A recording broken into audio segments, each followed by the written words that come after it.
All right, guys, welcome to another episode of Boss Talk Podcast. Today, I got my boy Mario on. Let's give him a little round of applause. Thank you for coming on, bro. Welcome. Appreciate you guys. Yes, You guys. Give them a little intro about yourself, bro. What is it that you do? So my name is Mario. Go by Mario Visions. I'm a filmmaker, director.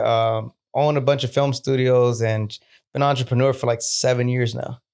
Oh yeah, that's right. Yeah. That's right. Yes. So welcome again.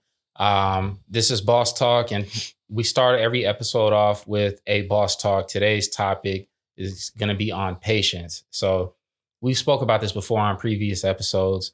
It's good to bring it back up. And matter of fact, I think patience is just going to be something we might bring up like 20, 30 times, like in the future on these, podcast episodes. So I think it's important. We get very anxious when we have plans and we want to reach a goal.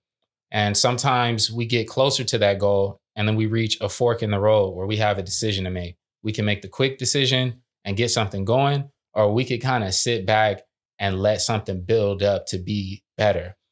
When you're young and you're immature, I feel like you're just going to you're going to go to the left and just do it quick, just so I can get this ball rolling. But if you don't want to be one of the people who learns by getting burned every time, then what you start to realize is maybe I should just take my time, slow it down, and come at it correct. That's where I'm at right now. And that's why the topic is being brought up. I'm having opportunities placed in front of me where I could be moving my goals forward quicker right now. But I'm like, why? I don't want to half step, because when you guys see me, you'll know what it is. I'm not going to tell you what it is, but when you see it happen, it's going to be big, strong, and hard.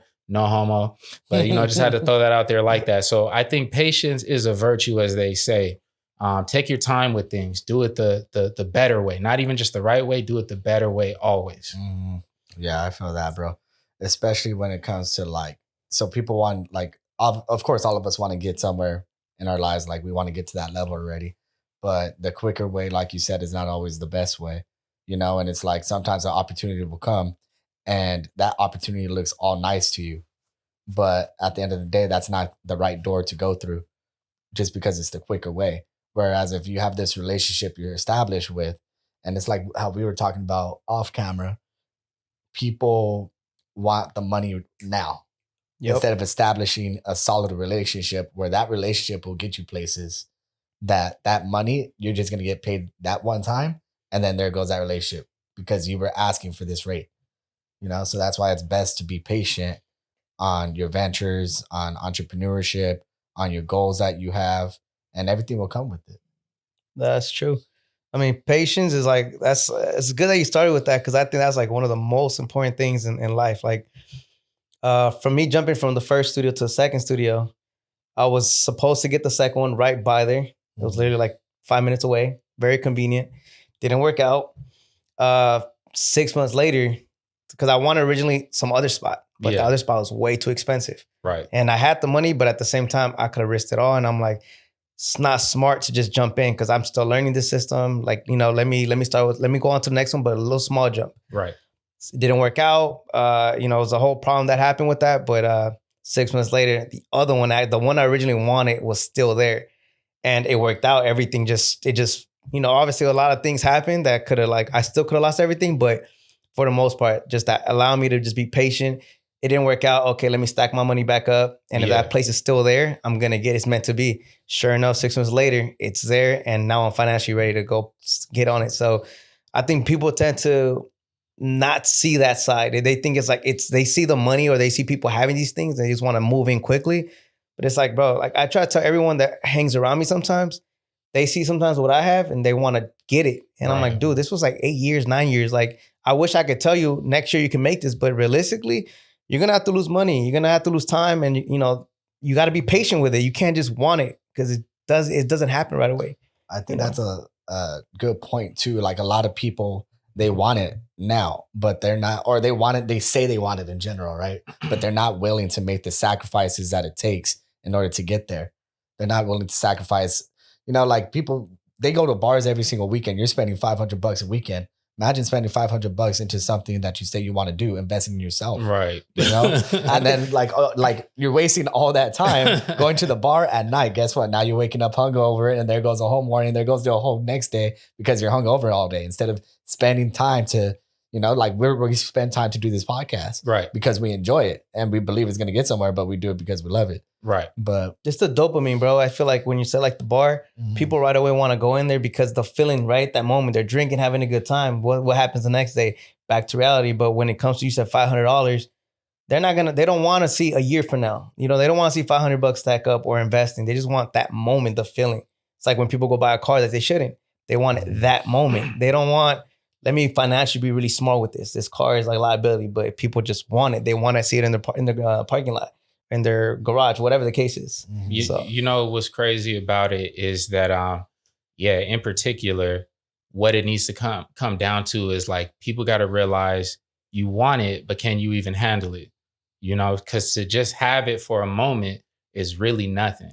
Time goes on, and you'll always look back at the things that you thought you were doing that were dope in the past, and it will be nothing but a thing of the past. You can get a car that you cannot financially maintain. You had it for however long, then you couldn't afford it anymore. Now you lost it. When in reality, all you needed to do was wait. You needed to stack up so that you could go get the car and maintain it while having it. Even with the studios, that was a great, explanation or breakdown of that, because it's like the same one that you wanted, it waited for you the entire time. But I know that you thought it probably won't even be here anymore, but this is just a smarter decision. But in the end, when it was time, it was still there. And that's how everything in life works, especially when it comes to finances. And I speak from, experience. I be seeing so many podcasters with their lame podcasts, and they just be over there just giving out advice about things that they didn't live through or they don't know about or whatever, or like they're these gurus or whatever. But the reason I love this podcast is because I just get on here and talk about my real life and my real experiences, the embarrassments, the pitfalls and whatnot, and try and help somebody. If you believe me, don't make these mistakes that I made. You know what I'm saying? And here's how to avoid it. Yeah. It's very embarrassing. And that's what you don't know. When you're looking at something and you think, I want this thing, it's going to be very embarrassing to lose it. So set yourself up to not lose it, because that's a greater feeling. That quick satisfaction does not amount to the failure and embarrassment when you got to lose it. Right. So set yourself up right. And you need to have patience for that. So And there's one thing I kind of want to note to everyone out there like that's hearing and watching is, I think there's two ways to go about it, right? Patience is like the right way, what we're just talking about. But then there's those people, again, this is like my perspective on this, right? But then there's those people saying, when God allows it. When God allows it, right? That's one thing you hear a lot, like, patience. Like, kind of, they're just like, God, give it to me and whenever you want it. But I'm like, if God gave you legs, arms, feet, everything to operate it, he kind of gave you the life. It's up to you to make it happen. Don't force it, but also don't expect God to give everything to your table. You have to still go out there. He gave you the energy. He gave you the health.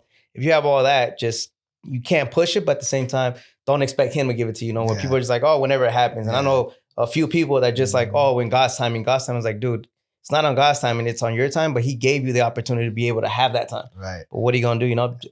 That's kind of... And then, or they do the opposite or the backside of that, where they blame God because they don't have something. That too. Yeah. Because I do believe in God's timing, but I also, two things can be true at the same time. It's first of all, I believe that God always wants you to be in a position. And when you're not, I think it's time to reflect. It's time to reflect on the decisions that you've been making. One thing that I've been doing different in my life is looking at money as more of a resource than, I don't even call it money anymore. It's just like if you're playing a video game and you need credits, it's the same thing in real life. That's the only way you should be looking at money. And you should realize that these resources are stronger than networking a lot of the times. Sometimes you think like, I need to get in the same room as this person or whatever, but you get there and you have no resources and that person's not going to do a thing for you. And then if you stack your resources up, sometimes you get in the room with that person and realize, I don't even need to be in the room with this person, because I already got, I'm in the driver's seat. I'm already making it happen. And so I would urge people, it's the same way you said, like people going out steadily to these bars or doing whatever your vice is, because it's not just that. Don't think, oh, I don't drink, so he's not talking about me. You have a vice. There's somewhere you're spending money that you could wait on it. One of the best things I heard, and I'm going to mess this up, I think it was Jim Carrey was talking about, like, if you can't be homeless for like a year or whatever, if you can't, pretty much just be down, then you don't even really want it. You don't want it. You don't even really want it. And that's like where I'm at, where I have some resources right now. And I'm like, it's cool because I'm not going to face that embarrassment again. So we're going to stack this bread up so high that when I start to pop out, that's the last place you'll see. It'll never be down again. So we're learning from our mistakes for sure this time. Please, man. There's been plenty of times, man. You're going to fail. God, is it my time? Nah, but see, like, and I agree because I think with God, like when you're saying like I believe in God's timing as well, right? Yeah. But it's like imagine the 6 months that it took me to get the studio. What if it didn't work out that the second one? Like in God's time and I just chilled. It's like, nah, I was working hard. And then in God's time, I got it. But but I was putting the work within that time. Not just like, well, when it didn't work out, so I'm just gonna kick back, not work, put up like 2 cents into my work ethic, just discredit it and let God give me the studio. It's like, nah, I still had to do it and prepare me for that. And it was his timing that he's like, okay, now this is the spot you want it. I'm gonna give it to you. Yes. So some people, I just want to say one other thing too, from the time frame that like I've known you, and got to see the projects that you've worked on and the warehouses that you rent out and everything that you're doing. One thing that people need to know about is having a drive, right? So it's an ongoing battle I'm having with my son right now. Oh my God, trying to get him to have the drive and everything, because we all are capable. All of us. You're all. I don't know if I sent it to you. Some dude, they were trying to say he was the sexiest dude in America, whatever, ugly dude. But if that dude put forth the drive to get to that, to be in the magazine like that, right? Yeah. So anybody could do anything. You just really got to be in hot pursuit. And you will notice anybody that you're around that is successful, the drive, you can see it, you can feel it. And like, you have a lot of drive to do the things that you do. Is almost like, I was talking to my son and I was like, when I was young, I was looking at my dad's, his key ring, and I was thinking he had all these keys on there. And I'm thinking I was intimidated. Like, how do you even do this? Like, how do you have this many keys to this many things and handle this much stuff? I'll never be able to do this, right? Then I'm looking in his wallet. Don't ask me why I'm in his wallet, but I'm looking in his wallet and I'm like, how do you have all of these cards for all of these things? This is crazy. How do you do this, right? But naturally, because I'm his son, that drive, now I look at that like that's nothing. I don't have enough cards in my wallet. I don't have enough keys, right? But it goes forward in other aspects of life too, where people will I look at the stuff so you got going. I'm like, I don't know how this dude is maintaining all of these things, bro. It takes an immense amount of drive to do it, So when you talk about people sitting back saying in God's time, you're a person with a lot of drive, bro, surrounded by people with none of it. At plenty of times. And that's what you need, bro. So, and I want to give credit to my girl, bro. I think that's one of the biggest things, bro. No one sees. Like, everyone looks at Mario, but it's like, you don't have the right. If you don't have the queen by your side, you don't have that girl, bro. Moses. Man, dude, I knew that was coming. That's every episode. It's such a strong thing. Like, believe it or not, like I tell all my homies, like if I see one of my homies have the wrong girl, believe it or not, I'm the wrong homie to have around you, as far as because I'm real. But you're the right homie. I'm honest, No, but it's just that people don't like real. Exactly. Like, I've had homies where like I see a girl and I tell them I pull them over to the side, like, hey, bro, like, I'm gonna tell you as a brother. Some won't take, majority don't take it. They whatever. But I'm like, dude, like, your girl is telling you to do this, do this. And I'm like, bro, I'm giving you these opportunities. And like, so, and they're not taking it. I'm like, look, bro, I'm not telling you because you're doing it for me. Look at the overall picture. Right. And look what her guidance is to my guidance. Like, dude, I'm a true homie and I'm trying to lift you up. But it's having the wrong girl that would just hold you back, bro. And before you know it, someone else comes in that's going to do the job and you just lost out because of your girl. Right. Your girl's, I think, a lot of guys underestimate. I mean, my dad told me that too. My dad, all the things he did, that was like where I got my drive, because I was like, dude has no papers, did all these things, and this dude became some big entrepreneur. Like, he not to where I'm at, but I'm like, I had to double, triple what he did because I'm like, bro, I had more opportunity. But just seeing all that, I was like, dude, like, and seeing my mom with my dad and the client, my dad always told me, you need a queen. Do you see all this, mijo? He's like, none of this gets done without your mother. And that's when I never thought, I was thinking like, man, girls are just this and that. But when I found her, I'm like, yeah, I didn't get anywhere without this. All the marketing, all the back end, the payments, all these things that has to get done for the business. She takes care of that. Because I tell all my homies, if I was the person paying, y'all ain't getting no money. Because I get lazy to open the chase, send payments, but I have no time for that. So it's like, shout out to my girl for that. I had to say that. I see that for you too, bro. I see you guys, the way you guys work together. That's a beautiful thing, man. But I'm waiting for my queen. We'll see when that comes. Right. The right time. God's time. That one for sure. God's time. Back and doing nothing. That one, let's put God's time on that one. That one for sure. For sure. That support is paramount. I think it also, I mean, I know it keeps you grounded too as well. If I could just imagine what I'd be doing business wise without my wife. If I was a single man, there's pitfalls for me in general. And I'm not saying you can't do anything as a single man, but it's like it's a partner for life. And if she's a good partner, she's going to want you to succeed in everywhere you're trying to succeed. So she automatically becomes your partner in that field too, whether she knew it or not.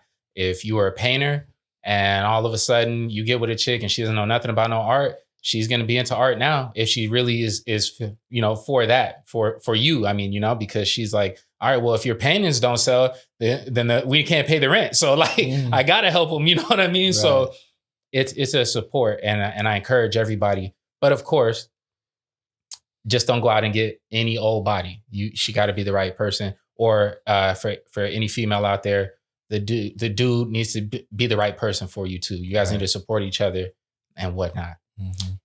Speaking of support, so being like entrepreneurs, right? Isn't it crazy to see like how many people around you support all these celebrities, this and that, but they won't support you in your journey trying to get to where you want to get in your place? Have you experienced stuff like that? I keep the track. Look, I keep all that. I don't say nothing. Let me pull out my list real quick. But I'll be looking at like, okay, like I seen it. Pretty sure you guys seen it. Where it's like it's free to share, it's free to support, it's free for all that, right? Mm-hmm. You don't have to buy nothing of mine. You don't have to book me. You don't have to do none of that. There's other ways to support me. Exactly. And I see all the people that don't, and like when they're with you, everything's cool. But it's like when you post like a new studio, they're not sharing it. They don't want you posting these. I'm not expecting it, but if you're like, if I'm with you every day or every other day, and you're not doing it, but you're like, oh, it's like, no, I see it. I see who does it around me that's real close to me. So that's, I count them like, best believe when I do this, you're going to be taken care of. You because I seen money, right? And money ain't everything. When people say money brings happiness, it's not. I think what's beautiful about the money is the things you can do to change people's lives. Right. That's the most powerful thing when it comes to it. So that's a great way to put it for sure. I think the what I didn't like myself, starting off as a musician and needing support. I've been doing music since high school, and in high school, I got a lot of support. That's why I encourage anybody, if you have kids and they're doing anything, really get them into it when they're young, because it's easier to get support from their peers when they're young. So I had a lot of support when I was young. But as we get older and people start having their own lives, their own careers, their own jobs and whatnot, even people who really want to support you, they just can't be there like at all times to do what you need them to do. Right. But I agree with you in the sense of those certain people. It's like, bro, but you're right here. Like, what this is, how important this is to me, and it's nothing for you to support. Mm-hmm. What I didn't want though was to become a bitter person, because I felt like the bitterness was going to outweigh my talent.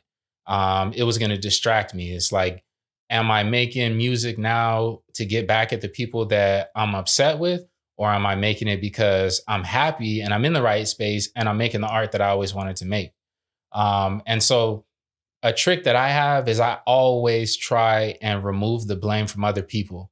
I feel like I'm bigger than the program. I know you're not supposed to be, but that's how the mindset that I try and have. If I want to do something and I think like, oh, this person's going to help me, and they end up not helping me, or they're going to support and they end up not doing it, I always just chalk it up to, I got to be better than. I have to be so good so that they can't do nothing but support it. Right. And if they're not, I'm not even mad at them. I'm like, okay, step it up, Javon. That's what I got to do.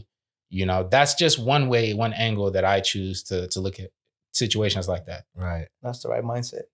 Yeah. 100%. It's a good way to see it. But I still am human though. So sometimes I still be pissed initially, for sure, right off the bat, like, oh, all right. You know what I'm saying? But I always bring it back in, and that's what I do. And that's what's helped me get further. That's what's helped us get further, you know? Right. I always joke around with people, like when they see me in person and everything, they'll be like, oh, bro, like everything you're doing is so dope. Like I support it 100%. I'm like, how come you don't share? And then I just start laughing off. I'm just fucking with you, bro. But right. They're like, no, for real. I'm like, no, you're good, bro. I appreciate it and everything. You know, it's cool. It's good to see don't you? Okay, here's one thing for me with that same topic. Sometimes I've redirected my attention to strangers.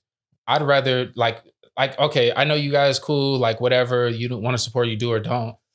I would rather a stranger come because I feel like those are real fans. Mm-hmm. Yeah. You know, those are real supporters. If somebody doesn't know you, they don't know where you're from or nothing, and they still come and they want to follow you or repost something, to me, I honestly feel like that's more important because you have no reason to support and you're doing it. True. Right. So now I feel like I'm really doing something correct. Right. You know, actually, speaking of that, it's actually funny. So at the shop, right, for those of you who know or don't, like my day job's at a cannabis shop. One of the security guards there looked at me. He goes, Moses, he goes, you popped up on my feed. I saw you on a podcast. I was like, oh, that's my podcast, Boss Talk. I go, yeah, it's my boy Javon. He was like, bro, I saw it and I liked it. I subscribed to you guys' channel. I was like, that's dope. Yeah. I like to see that. And I didn't even, like I said, I didn't tell this guy I had a podcast or nothing like that. He just so happened to see me scrolling. So I guess we might be doing something right. Yes. That's what I try and do too.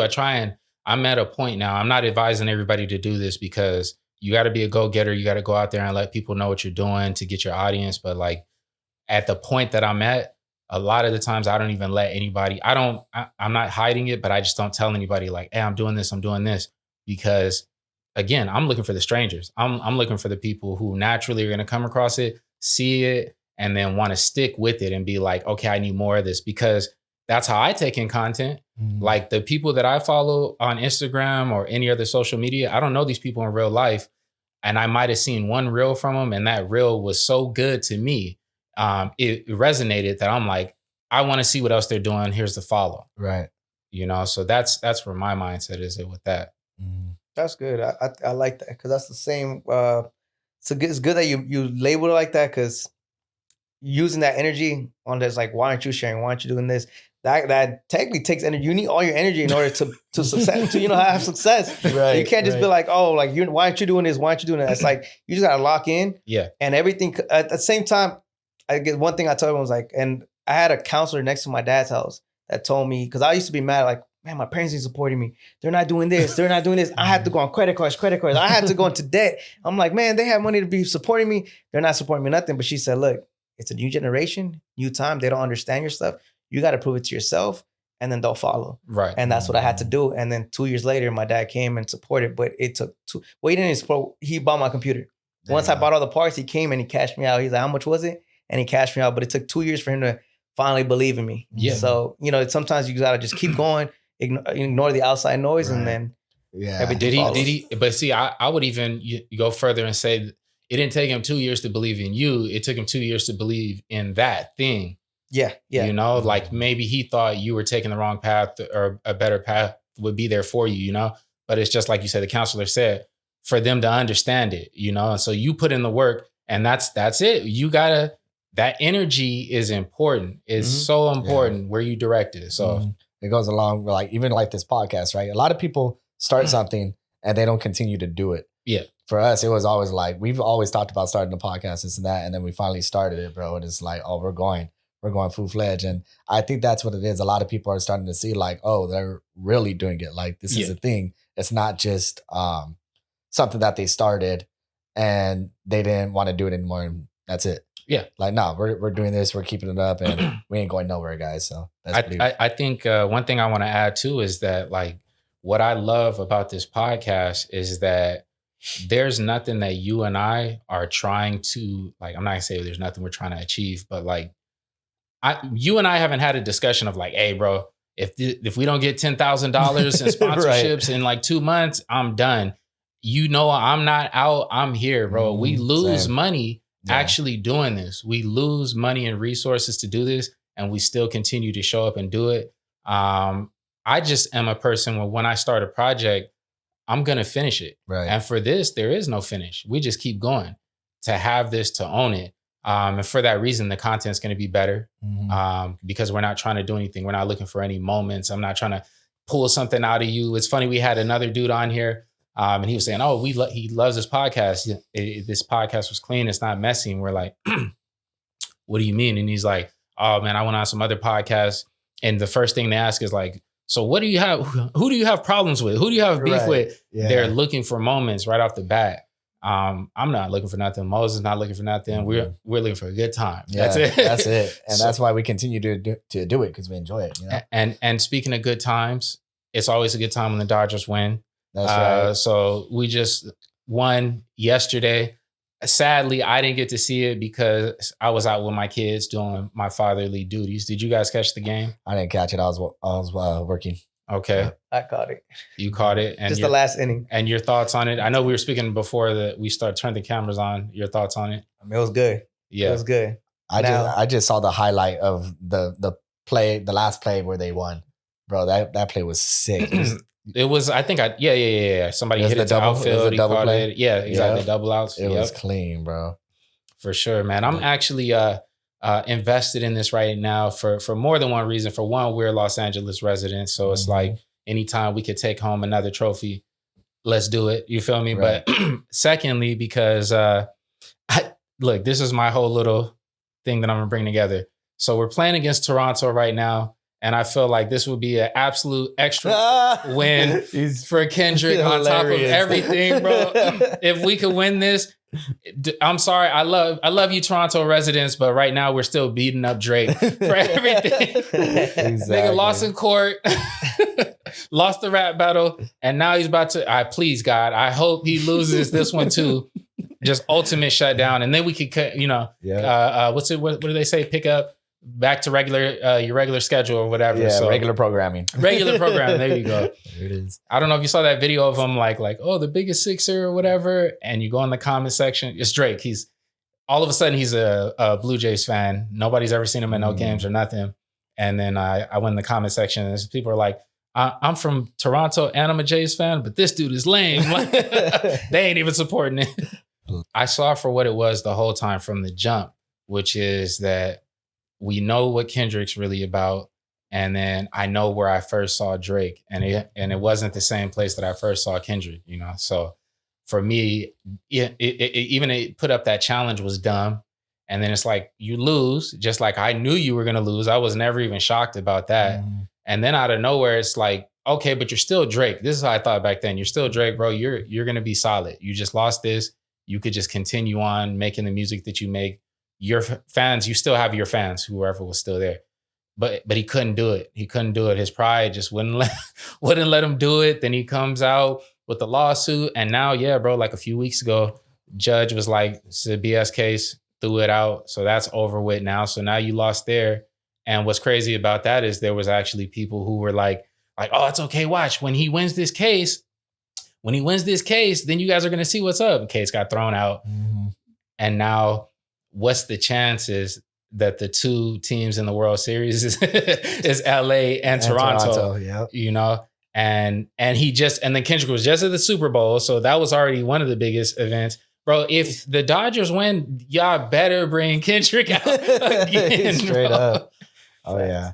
I want to talk about, like, I know you give a lot to your parents, right? Because you're technically first generation here, right? Yeah. You're okay.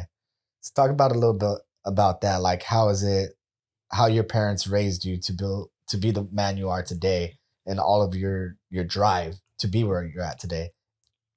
Man, that's a long, it's hard to put it, but my dad's always been hard. My mom's, you know what a mom is, always soft, always trying to nurture me and like make everything good. My dad was always hard. Since I'll probably say 10 years old, they always had me working. Like, I was cleaning toilets Saturday, Sunday, Monday through Friday. I'll go with them to clean the office. I didn't have no childhood. As far as from 10 years old all the way to 18, I was helping my parents in their offices, cleaning Saturdays. Every weekend, I'll get there'll be conversations between me and my dad. I'm like, man, why'd you have me? Like, if if you couldn't afford me, like if you couldn't afford a kid, like I was that, I don't know if we can cuss, but like I was just that bad kid, as far as being a son to my dad. And I didn't notice, but through all the things he instilled in me, never gave me anything, never bought me, for Christmas. But as far as throughout the years, it was always like they had no money and this and that. So he made me work and earn everything. It wasn't just like, oh, you want something? It's like, well, you got to go clean. And if I don't clean, I'm gonna take away your PS2. Plus, I'm not gonna take you out to so and so, or you can't go out with your friends to play. Right. So it was like so much of that I didn't get the childhood, but in a way, I appreciate that because now you pick it up today. I'm like, oh, I see. He made me realize like you got to earn things, and then when you earn it, you're able to enjoy them.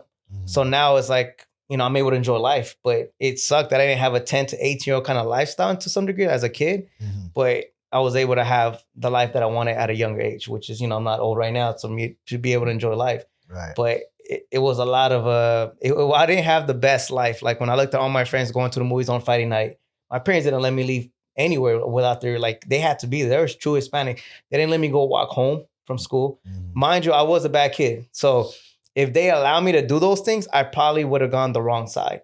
So I wasn't able to walk to my house. I never smoked weed. I never done any of that because I know what my parents would have done to me if I did anything. So they instilled fear and everything, but with everything they did, allowed me to become who I am today. And seeing them doing all these things, me watching that is like, dude, I have to. Like, I'll be a fellow of a son. Like, they sacrificed all this to give me a life, and then I don't take advantage of it. So that's kind of how everything just like me just watching them work and doing things. And it was just a beautiful thing. Like, that's why I want to make a film around my father, because I'm like, dude, what he did, the sacrifice. My mom was scared as far as buying a house, threw all their life savings on a house, and just not believe, not believing, but more of like, it's fear. Yeah. My dad's like, I don't care. Like, I'm doing it for my sons. And so I'm like, dude, like, I didn't understand nothing, bro. And now I'm like, you did so much for me. Just yesterday, so my dad has a disease. I forgot the name of it, but he doesn't have the same strength. So he can't drive. He can't do nothing. And he drags his feet. Yesterday, he was laying down. He went to my house, and the bottom of his feet, shoes, they were scraped like completely. And I'm like, my mom's like, yeah, every 2 weeks he needs new shoes. And I was like, oh, I didn't know that. So right away, we were going to the store, and there was a Skechers right next door. And I was like, oh, I'm going to go buy him 2 shoes. Mm-hmm. Bro, I'm not going to get emotional, but the dude broke down. Mm-hmm. My own father, I was like, damn, that was beautiful. Because I think that was a moment that not the moment, because I've done it so many times today now that I can. But at that moment, I think he saw like, damn, no matter what I ask, my son is there. Mm-hmm. And I think that was his biggest, like, I don't know if it's moment. He's like, because if he hits me up on the weekday, hey, son, can you bring me food? Because he can't drive. Right. I'll Postmate him food. If he needs anything, thankfully, everything he taught me allowed me to be financially in a place where, what you need, Dad, I got you. Mm-hmm. And I'm that person, thankfully, that God allowed me to, with all the money that I made, I didn't throw it away. I didn't do stupid things. I made few mistakes, but not to the point where I can lose it or not be able to give back. My end goal was always my parents. They did so much for me. So yesterday, just watching my dad break down, bro, buying him 2 shoes. Mind you, I buy him a lot of things, but seeing that, and then 30 minutes later, he sees 2 shoes, and he's like, I think that was the moment. He's like, my son, he always said when he made it, he was going to give back. And I think he's like, he never changed. Mm-hmm. And that was like, that was a beautiful moment, bro. I wish I could have had that captured because it was beautiful. And then, of course, having the girl, right? Like, my girl allowed me to buy it. Some girls will be like, well, why are you buying shoes? Like, it's not Christmas or whatever. I'm like, I buy it just because. That's my father. Right. My mother. I hope no woman ever says nothing like that. Yeah. That would have been wild, though. Like, that's my father. Like, you feel me? Right. But that's a beautiful story, bro. Like, and I'm happy to hear you say that. Do you have kids yourself? No. So I have kids myself, and so when I hear things like that, it's like I think about it as a fellow son myself with a father, and I also think about it as a father, like, will my kids take care of me when I get older? Am I doing enough to where they will feel like I got to take care of this man, I got to have his back or whatever? And as you were saying earlier, when you have the money and the resources, it's not that money brings happiness. It's what you can do for other people, especially the ones you have love for, and that did it for you. And so, yeah, man, like, I think that's awesome, bro. Like, Praying for your father, man, like for his Thank you, health bro. and everything. And thanking God that he has you as a son. Yeah. Because had you not been in the position that you are, maybe even if you wanted to, you wouldn't be able to do it. But you are in position to do that. So that's awesome, I think. Yeah, bro, that's such a beautiful thing. And I say it myself all the time for my dad. Like growing up, he always had me and my brothers working, you know, cutting the yards, everything like that. And I remember being a kid and like, man, like, why does he keep pushing us this hard? And like today, I'm just like, that's why, because of the drive that I have today. I You just know, had so- recently, I had to get a gardener for my house. Mhm. And my dad's like, see, that's why I used to get mad at your mom, because I wanted to take you with me. Of course, more work, right? He was like, Mhm. summertime, he wanted me to go help him go cut grass. He's like, if you would have known about this, not to say you couldn't do it, like you can't pay someone to do it, but at least you knew how to do it. Right. Like you said, like it's better to know than not know, right? It's better to, what if financially I'm not there that month or whatever? Like at least you can do it. Right. Or if you want to stack up, you have another idea, you can do it. Mhm. And you know, it's gonna eat some time away, but yeah, just it's always funny how everything just kind of flips. Right. But my mom, being the good mom that she is, the nurture, never allowed me to go work, which I did because I wish I did, because that would allow me to learn something. Yeah. That conflict of a woman, bro. I be telling my kids one thing, she be trying to tell them something. We work together. We work together well, but it's like sometimes I'm just like, let them grow up. She's like, they're babies, or they can't stay babies. So, like with the way you grew up, do you feel like you're gonna raise your kids with a type of a better balance between like your dad and the way they should like have some sort of a childhood? Because you want your kids to be hard workers, right? You want them to teach them that work ethic, but at the same time, like, do you want your kids to be raised that way? I think not to that degree where I think my parents didn't have a choice as far as like they had to work hard. You know, they came from somewhere else, so they had no other option. For me, I hope financially I'm still there where like they don't have to be doing these things. So I want them to be kids, enjoy it, but at the same time, I do want to instill those principles. Like you still got to earn, you got to work hard to earn things. Um, I have to teach them that. I don't want to one day, let's say I'm older, God forbid something happens, right? Like all this money and they lose it because they were never taught to understand the value of it and what to do with it. I want this to everything I'm working for today, I want everyone else to enjoy it later on. Mm-hmm. So they need to know these things and they're going to have to work hard for it. Whether I'm a millionaire, whatever the case is, they're not going to know about it. They're still going to work. They're going to work like, well, technically they got no money. It's the father that has the money, right? Exactly. I think Shaq said that. Shaq said it with his kids. So I'm the same mentality. Like they're going to have to earn and work hard. And that's just, I feel like that's very important to teach anyone, whether I had a daughter, a son, and my girl, I know she's going to be the good, the nice, but that's a good balance. Yeah. Like you get one and then the other. It's like, oh, dad, I can't be asking for anything unless he earns it. And then he's like, that's when you, later on when they're older, I got to earn it in order to get this. So it's a mentality that you kind of like teach them from young. Yeah. That I feel like I have to do. Yeah. I've been there around like Javon with his kids, and the way he raises his kids are great, man. What you're doing with them is amazing, bro. Thank you. I'm trying, man. I'm just doing what I think would be best. I think that one thing, okay, jumping back to how you were talking about doing for other people or whatnot, it's funny because like all the money that I've made in my lifetime, I made a lot of money. All the money that I've made, it doesn't really feel like nothing. And I don't feel like a man until I start to do things for my kids. Any little thing that I do for them, like buying them something or whatever, I'm like, oh, okay, now I'm a man. Where's my dad at? I'm the man now. You know, like I'm the man up in here. Yeah. So walk around the house and beating on my chest. My wife's like, sit down. I'm like, okay. Sorry. You're right. They be checking us, keeping us in place. You feel me? So yeah, family's a great thing, man. And it's just great. And I hope people watching, listening, however they're taking in this content are understanding that that can also be a main motivator, right? I think that's the main thing that had me like wisen up, because the type of person that I am, I could sleep anywhere. I could eat anything. You know, when I was young, we were struggling, I guess, at a certain point, or my dad had moved into an apartment in Eagle Rock. And it was like the nicest apartment in the whole complex. The whole complex was like run down. And I know because I seen all of my neighbors. I seen the insides, yeah, like roaches everywhere, roach infested, just dirty floors. Right. But my dad knew how to make something out of nothing. Always just, shouts out to my grandfather and my grandmother, the way that they raised him and my aunt. And so one of the things is that when money got tight, there was a Little Caesars right there. I think that's York in Colorado. Are those? I always mess up those streets. Whatever. There's a Little Caesars right there. I ate Little Caesars pizza every day for like months, bro, just so that we could save money. And I was never sick of it. To this day, I still love Little Caesars pizza. I know you do. That's good. That's good. Right? It's like him with tacos. But it's a cheap food that maybe people will be looking at like, you're eating Little Caesars all the time. But it's the thing was, we had a goal of something that we were trying to reach and we were trying to get to, And so like my dad really taught me how to not need anything. If I lost everything and I was a single man and all I had was my car to sleep out of, I wouldn't even be complaining. I would just do it with ease and just keep moving forward.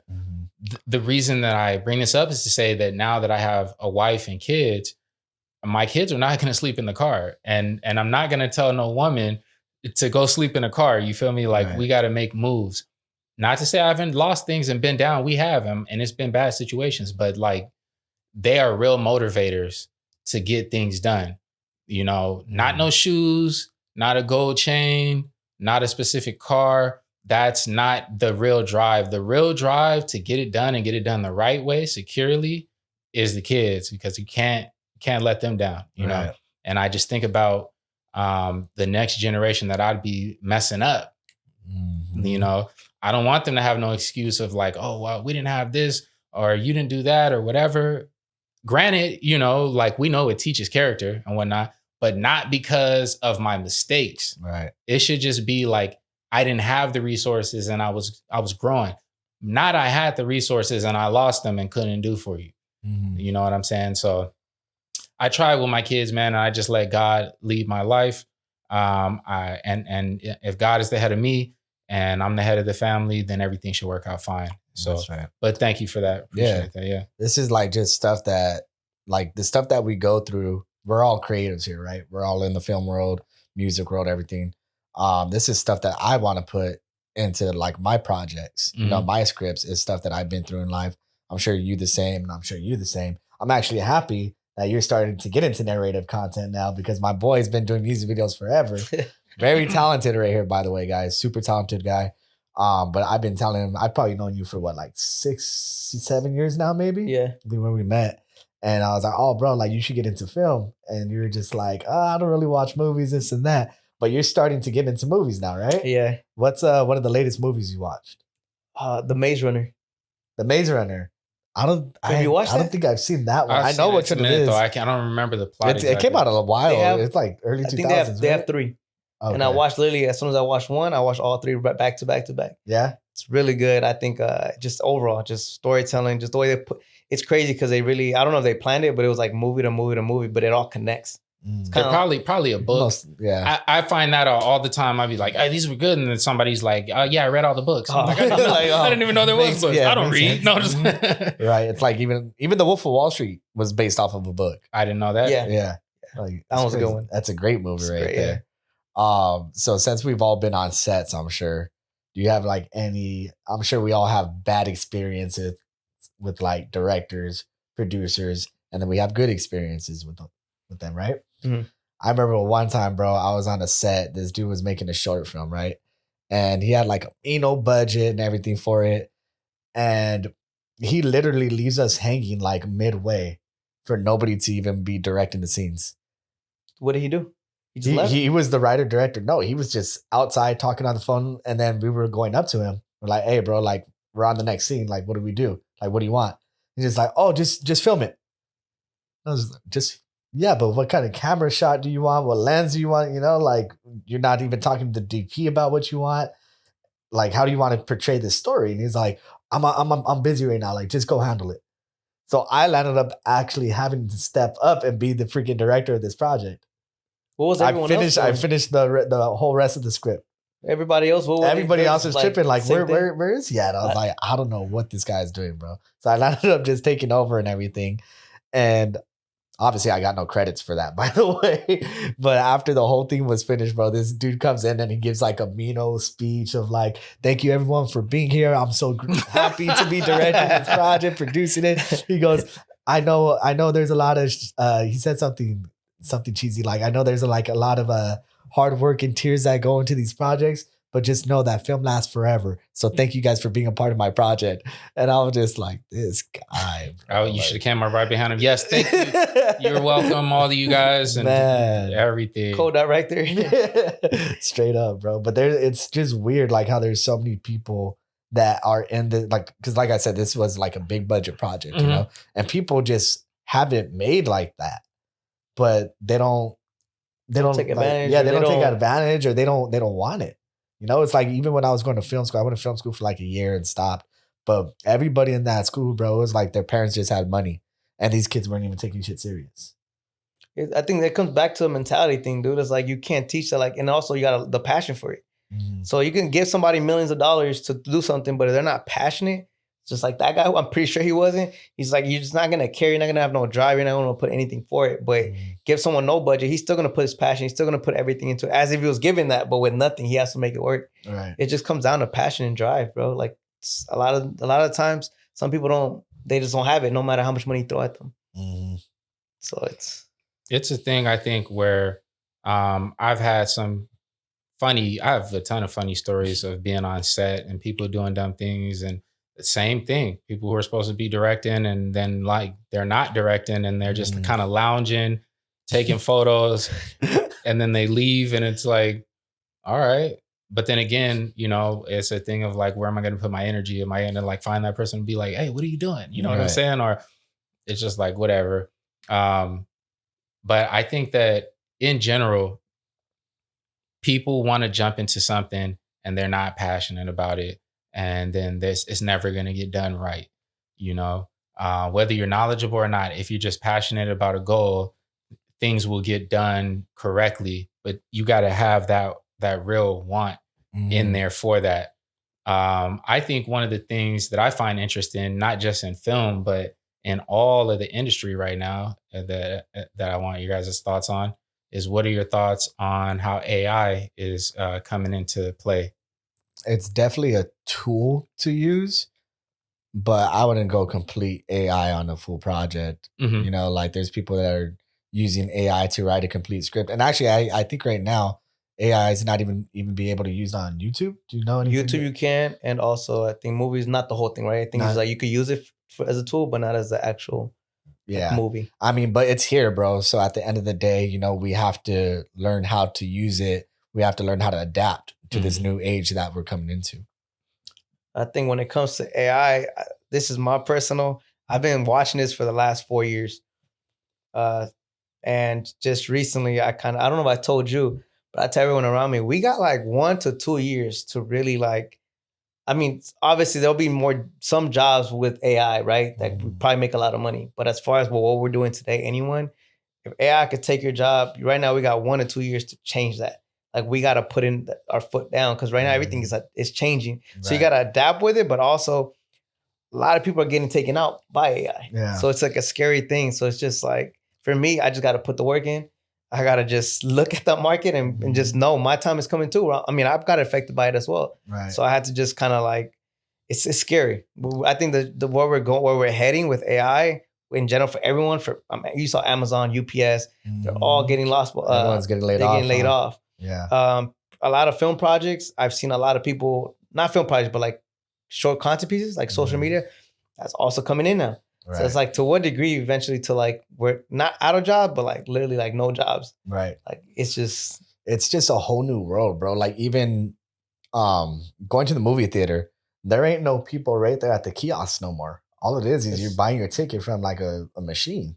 You know, there's probably like 2 people. There's probably like 3 people in the movie theater right now. You have 2 like right there selling your popcorn and everything. And then one person's just right there checking your ticket.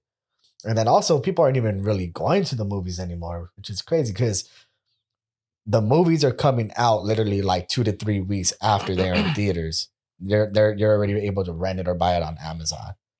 I'm not, the thing for me is like I'm not tripping about things changing, but I think for me, first of all, like I definitely see AI as a tool, but I just think there's a lot of fear mongering that is going around like the industry, Mhm. on all industries, the art industry, the music industry, and the film industry, because people are like, they feel like they're going to lose something. You're not going to lose anything if you really got it.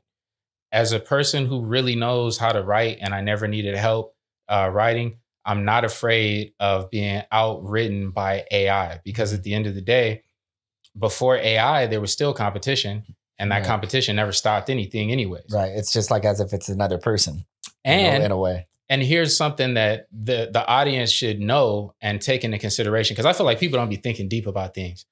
Nobody, I don't care how good, let's say from a music perspective, right? I don't care how fire of a song, you know, an AI artist makes something. You're not going to be there jamming to that all the time, because half the artists, if not more, of the artists that you listen to, you follow them because of their story. Mhm. And that's just the bottom line. And there's no story behind AI. There's no struggle. There's nothing dope about this that makes it even doper than what it is. It ain't gangster. You know what I mean? He never shot nobody in the hood. No. Freaking lame. Because I'm gonna be honest with you, there are some artists who I heard their music and I wasn't really messing with them. And then later on, I heard their backstory, Mhm. and then I heard the music, and I'm like, actually, this hits harder now Yeah, it because it resonates. matches up. Mhm. And this happens a lot for me. So it's not just about something being sonically sounding good, because I'll be honest with you, if I don't like a person's backstory, I'll turn something off Mhm. in general. So you have a lot of people, and I'm going to speak about this from like the music industry side. You have a lot of record execs who couldn't find talent if it slapped them in the face at all. They are purely looking at stats, and that's it. Yep. They're going onto YouTube, they're going on Instagram, they want to see how many followers you have, they want to see how many views you're collecting and everything, and then they come up to you and they act like they know something, like you're hot, we need you, come sign Right. to us, and then they put the machine behind you. Mhm. But at the end of the day, you know, because they don't know real talent, I think this AI thing is going to be a hilarious thing that's going to expose themselves, because they think like we're going to just, no, we're going to sign these AI artists. Go ahead, Mhm. bro. Sign your AI artists, put them on Spotify, and then waste your money, because you're not going to get the audience that you think you're going to get, because we're still human beings, and I Right. still want to support another Exactly. human being. You know what I Exactly. mean? Yeah. That's a great way to put it. But it is a tool, though. It is a tool. I think it's a dope thing if you want to use it for reference, if you want to use it for research or whatnot. But to like to sit back and let it do the whole project is just insane. And like, what are you doing at that point? I feel like. Right. I mean, it helped me kind of get into the whole like narrative Mhm. film, just because like the reason why I wasn't getting into it as much back then is because I kind of knew what I wanted, but I didn't know how to finish those moments, you know. Mhm. And that's where like now I'm like, hey, this is a story I kind of want. I'm missing this gap, or write me a dialogue. And then from there, I kind of like see where I can kind of grab, but I'm like, I'm not gonna use it to a degree. I just want to see what it gives me, Mhm. and then- it helps my idea get brighter and brighter Right. to the point where like perfect, you know. So I use it to some degree, Mhm. but it's not finishing nothing for me. It's just giving me what I need to just finish something, and that's kind of where I'm going. And then, like you said, AI is gonna start showcasing who you really are, right? Like, are you a good creative or a bad creative? I Right. think with AI, you're gonna start seeing who sticks around, because it's gonna start showcasing like mediocre to like great, elite, Yes. great. So for me, that's what I'm kind of getting to now, because it's storytelling. Mhm. It's I want someone to watch it and be like either get inspired by it, come back to it, something different compared to just short piece of content that's just like you watched it in 1 second or 7 seconds and then you forgot about it. Like as the moment you swiped up, you forgot about it. I don't want to do that anymore. Right. So Yeah. I think it's definitely like I use AI every single day. I'm learning something like, and it's extremely valuable. You know, like even like fixing my credit, right? Like there's so many questions that the normal average person would like go out and have to talk to like an accountant and pay somebody for their time to explain things to you. And then even if you pay them, you only have so many questions you can ask before they're like, all right, bro, I got other meetings and stuff I got to get to. I can sit there with AI and like really get down to the nitty gritty of things all day long and ask it the same question, ask it to re-clarify until I really understand it. So it's a powerful tool, and I like it. I really do. I think that people need to stop being afraid of what it can do and realize that the real is it's always going to be there. You know what I mean? You'll always be there behind it. And I think it's great, like for references and whatnot. I think something that is going to impact, again, I'm knowing, because like I really know from like the music side, it's going to push probably a lot of writers out of corporate jobs, because you have like artists like Beyonce or Taylor Swift or whoever, who sometimes I don't know about Taylor Swift, but I know like a lot of other artists are not like writing their own songs or whatnot. There's a full blown team of writers. And so what's going to happen is they'll find people who really can sing, and then they'll have AI write the songs and then hand that to the singer or the rapper or whatever, the person who has the story or whatnot.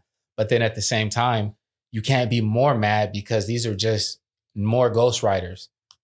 And we were never trying to employ ghostwriters from the beginning. Yeah, Drake. Yeah, you know what I'm saying? Oh, Drake? Oh, AI is right. He's like, I don't have no ghostwriters. It's all AI. It's all AI now. Yep. But yeah, guys, I mean, I don't think anybody should be scared of AI coming through. You know, you just got to work your way around it, use it as a tool. And like Javon said, we're still, we're humans at the end of the day. We're going to support other humans, and you just got to keep on pushing. Yes, sir. And I think that, get money. Another Get a queen. episode of Don't fuck bitches, get a queen. yes. Another episode before we head out. You want to tell them one more time where to find you on the gram, everywhere, so that they can follow your journey and probably hire you too. Yeah. If anything. Yeah, I mean, they can find me anywhere at Mario Visions, YouTube, Instagram, TikTok, basically everywhere it's Mario Visions. That's right. That's where everyone can find me. Thank you for coming on. Thank we you guys for appreciate having it. me. Appreciate you guys. Moses, another good one. Another good one, guys. That's Boss Talk. Thank you.